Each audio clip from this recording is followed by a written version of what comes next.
বন্ধুরা সবাইকে আসসালামু আলাইকুম। আশা করি সবাই আল্লাহর রহমতে অনেক অনেক ভালো আছেন। বন্ধুরা আজকে মূলত আমি আপনাদেরকে চিটমুন সম্পর্কে বলবো, বাট সম্পূর্ণ ভিডিও জুড়ে হবে হচ্ছে মাইনিং রিলেটেড ক্রিপ্টোকারেন্সি ভবিষ্যতে কি হতে পারে, বা ক্রিপ্টোকারেন্সি জগতে কোন জিনিসগুলো এখনও গ্যাপ রয়েছে, এবং আমরা যেসবগুলো মাইনিং করতেছি, মানে যেসব ক্রিপ্টোকারেন্সিগুলো মাইনিং করতেছি, এগুলো আসলে কি ওই বিষয়গুলো, মানে যে গ্যাপগুলো রয়েছে ওইগুলো ফুলফিল করতে পারবে কিনা, টু জেড আমি আপনাদেরকে আজকে সব কিছু বোঝানোর চেষ্টা করব এবং দেখিয়ে দিব। সো আমরা আজকে মূলত এখানে মানে চিটমন যে মাইনিং অ্যাপটা আছে এটার প্লে স্টোর রেটিং, তারপরে এটার হোয়াইট পেপার, টুইটার সব কিছু আমি আপনাদেরকে টু জেড দেখাবো। সো সম্পূর্ণ ভিডিওটা দেখতে হবে এই কারণে, যেসব মাইনিং অ্যাপগুলো আমি আপনাদেরকে দিচ্ছি সেই সব অ্যাপগুলো আপনাদেরকে ভবিষ্যতে কতটুকু দিতে পারে সেইটুকু আশা করি বুঝতে পারবেন। সো এখনও যারা চ্যানেলটি সাবস্ক্রাইব করেন নাই অবশ্যই চ্যানেলটি সাবস্ক্রাইব করে পাশে থাকা বেল আইকনটি প্রেস করে রাখেন, কারণ প্রত্যেকটা ভিডিও দেওয়ার সাথে সাথে যেন আপনার কাছে নোটিফিকেশান যায় এবং আপনারা ভিডিওটা দেখতে পারেন, আপনারা উপকৃত হতে পারেন। সো বন্ধুরা, বর্তমান সময়ে ক্রিপ্টোকারেন্সির জগতে কোন ক্রিপ্টোকারেন্সিটা, কোন মাইনিং অ্যাপটা, কোন ক্রিপ্টোকারেন্সিটা মানে মার্কেটে আসবে, কোনটা আপনাকে প্রচুর প্রচুর রিটার্ন দেবে, এটা বলে বোঝানো যাবে না। মানে আপনাকে বলে বোঝাতে পারবো না ভাই এইটা আপনাকে কোটিপতি বানাই দিবে, এটা কোটিপতি বানিয়ে দিবে, এটা বলা সম্ভব না। বাট যেই ক্রিপ্টোকারেন্সিগুলো এখনও যেসব ক্রিপ্টোকারেন্সির গ্যাপগুলো রয়েছে সেটা ফুলফিল করতে পারবে, সেটাই উপরের দিকে উঠবে। সো এর মধ্যে একটা এই চিটমন অ্যাপটা রয়েছে, তারপর পাই নেটওয়ার্ক, তারপর কোর মাইনিং অ্যাপ, এগুলো খুবই খুবই ভালো সম্ভাবনা রয়েছে। কী কারণে আমি আপনাদেরকে একটা জাস্ট এক্সাম্পল দেই, এটা সম্পর্কে তো অবশ্যই বলবো, বাট আগে ক্রিপ্টোকারেন্সি সম্পর্কে বলে নিতেছি। যারা মূলত ক্রিপ্টোকারেন্সি মাইনিং অ্যাপগুলোতে কাজ করতেছেন তারা সম্পূর্ণ ভিডিওটা দেখবেন। ফেস ক্যাম ভিডিওটা দিলে হয়তো বেশি ভালো হতো, বাট কথার দিকে একটু খেয়াল করবেন, চোখটা বন্ধ করে, তাহলে বুঝতে পারবেন। যাই হোক, যখন দেখাবো স্ক্রিনের মধ্যে তখন আপনারা দেখবেন, এখন কথাগুলো শোনেন।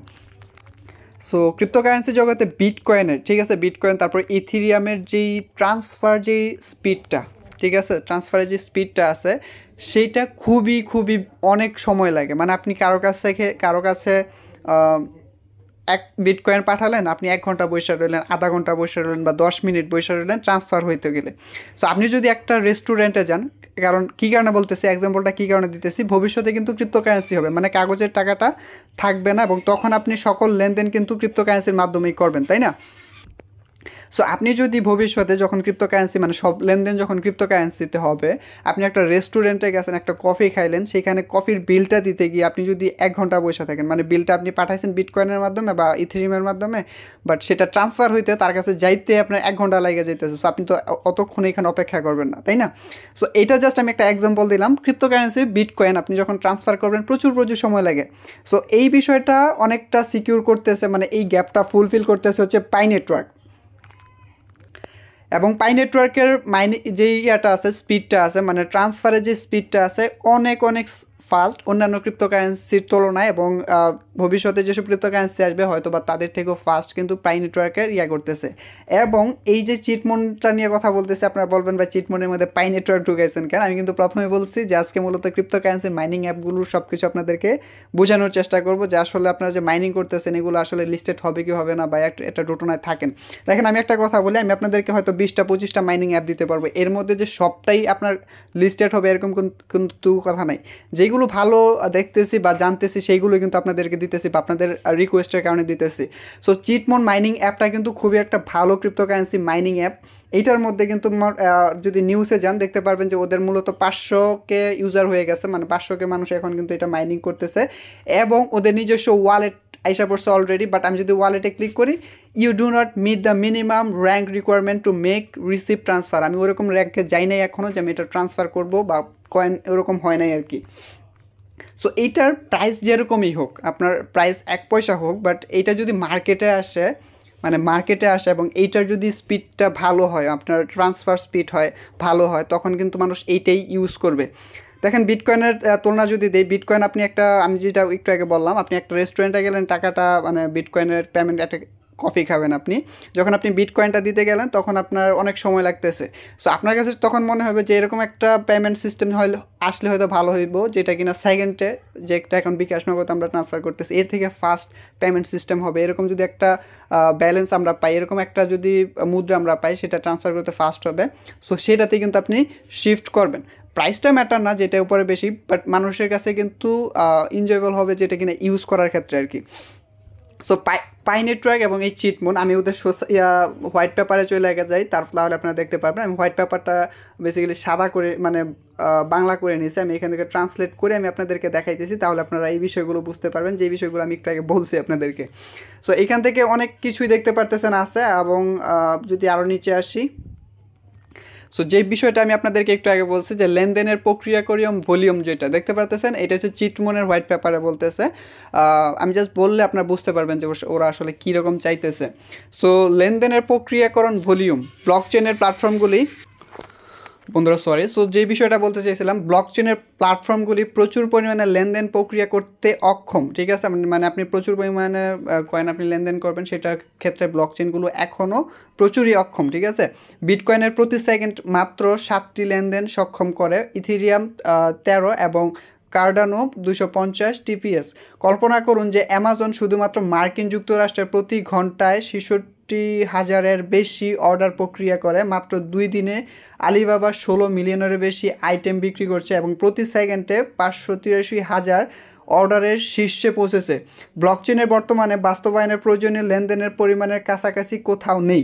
সো যেই বিষয়টা এখানে বলছে খুবই ভালোভাবে একটা করছে, উক্তি দিচ্ছে, সেটা হচ্ছে যে অ্যামাজন এবং আলিবাবা প্রতি মিনিটে, প্রতি সেকেন্ডে বা প্রতি ঘন্টায় কত হাজার হাজার যে অর্ডারগুলো কনফার্ম করতেছে, সেটা অবশ্যই মানে পেমেন্টের যে বিষয়টা, মানে পেমেন্ট করতেছেন এবং ওরা কিন্তু অর্ডারটা কনফার্ম করতেছে। সো তার ধারে কাছেও কিন্তু এখনও ক্রিপ্টোকারেন্সি যায় নাই। আপনারা রাজনৈতিকভাবে বা ধার্মিকভাবে বিভিন্ন হুজুরদের মুখে বা আমাদের মুখে শুনতেছেন যে ভবিষ্যতে ক্রিপ্টোকারেন্সি লেনদেন করবে, মানে কাগজের টাকাটা থাকবে না। সো কতটা গ্যাপ এখনও রয়েছে, সো সেইগুলো গ্যাপগুলো পূরণ করার জন্য হয়তো বা বিটকয়েনের হয়তো বা ওরা ব্লকচেনটা আরও হয়তো ডেভেলপ করবে, এটার মাইনিং ট্রান্সফার স্পিডটা করবে, অথবা অন্যান্য আদার যেসব ক্রিপ্টোকারেন্সি রয়েছে যেগুলো অলরেডি লিস্টেড হয় নাই বা অলরেডি সেগুলো একটা ফেমাস ক্রিপ্টোকারেন্সি, এবং ভবিষ্যতে সেইগুলোকে ওরাও হয়তো আরও ডেভেলপ করবে, বা আর যারা অন্য আদার্স ক্রিপ্টোকারেন্সিগুলো ওটাকে হেল্প করে, যেরকম বাইন্যান্সে যখন লিস্ট হবে তখন অবশ্যই সেটার যেসব ভুলভ্রান্তিগুলো রয়েছে সেটা ঠিক করেই মার্কেটে আনবে। সো সেইগুলোই কিন্তু ভবিষ্যতে পেমেন্ট সিস্টেমে যাবে। এছাড়াও যেরকম বিটকয়েনকে রিজেক্ট করছিল অ্যালন মাস্ক, এটা ইকো ফ্রেন্ডলি না, মানে পরিবেশ বান্ধব না, তারপর এটা ট্রান্সফার এই রিলেটেডই আর কি। সো ও কিন্তু ওইরকম একটা ক্রিপ্টোকারেন্সি রিসিভ করবে তার পেমেন্ট সিস্টেমে, যেটা কিনা সহজলভ্য, মানুষ ইউজ করবে, ঠিক আছে।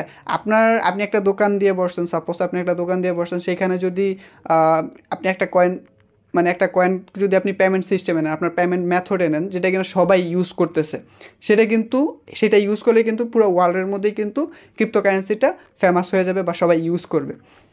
সো আশা করি বুঝতে পারতেছেন যে এখনও কোন কোন দিকগুলো কিন্তু ক্রিপ্টোকারেন্সি মানে গ্যাপ রয়েছে, এবং সেইগুলো কিন্তু ফুলফিল করতে পারে আমরা এখন যে মাইনিং অ্যাপগুলো ইউজ করতেছি, যেগুলো ইউজ করতেছি সবগুলো যে মার্কেটে আসতে হবে এরকম কোনো কথা নাই।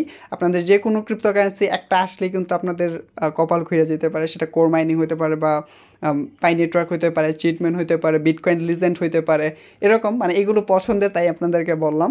সো এগুলো কিন্তু আপনারা ইউজ করতে পারেন, যারা এখন এগুলোতে অ্যাকাউন্ট খোলেন না অ্যাকাউন্ট খুলতে পারেন। এই যে সাপোজ আমি আপনাদেরকে বুঝাই বিটকয়েন হান্টারটা নিয়ে আমি পরবর্তীতে ভিডিও দেবো, এটা নিয়ে এখনও কোনো নিউজ আসেনি, যার কারণে ভিডিও দিতেছি না, অনেকে কমেন্ট করছেন। সো বিটকয়েন হান্টারটা নিয়ে আমি আপনাদেরকে যদি বলি, বিটকয়েন হান্টারটা অফিসিয়ালি বলতেছে যে এটা লিস্টেড প্রায় $70,000 হবে। এটা মানে অবিশ্বাস্য, এটা যদি লিস্টেড হয় কোনোভাবে একটা মানুষ এক কয়েন পাইলে কোটিপতি এরকম, আবার এটা কিন্তু কম দিতেছে, মানে কয়েক মাস লেগে যেতেছে এক কয়েন আসতে, ঠিক না। সো এটা যদি মার্কেটে আসেও এত ডলার যদি হয়ে যায়, তাহলে কিন্তু আপনার লাখটা ঘুরে যায়, এটা কম হোক, এটা লেনদেন হোক, তারপরে কিন্তু আপনি একটা ফ্রিতে কারেন্সি পাইতেছেন, যেটা কিনা ভবিষ্যতে আপনি লেনদেন করতে পারবেন। সো আশা করি বুঝতে পারতেছেন, আমি মূলত আজকে কোনো ডেডিকেটেড অ্যাপ নিয়ে কথা বলি নাই, মূলত মাইনিং অ্যাপগুলো সব কিছু নিয়ে কথা বলার চেষ্টা করছি। সো ভিডিওটা ভালো লাগলে বা আমি কীরকম বুঝাইছি হয়তো বা ওরকমভাবে গুছিয়ে বলতে পারিনি, বাট বোঝানোর চেষ্টা করছি। ভিডিওটি ভালো লাগলে এবং এইরকম নতুন নতুন ভিডিও পেতে অবশ্যই চ্যানেলটি সাবস্ক্রাইব করে পাশে থাকা বেল আইকনটি প্রেস করে রাখবেন। আল্লাহ হাফেজ।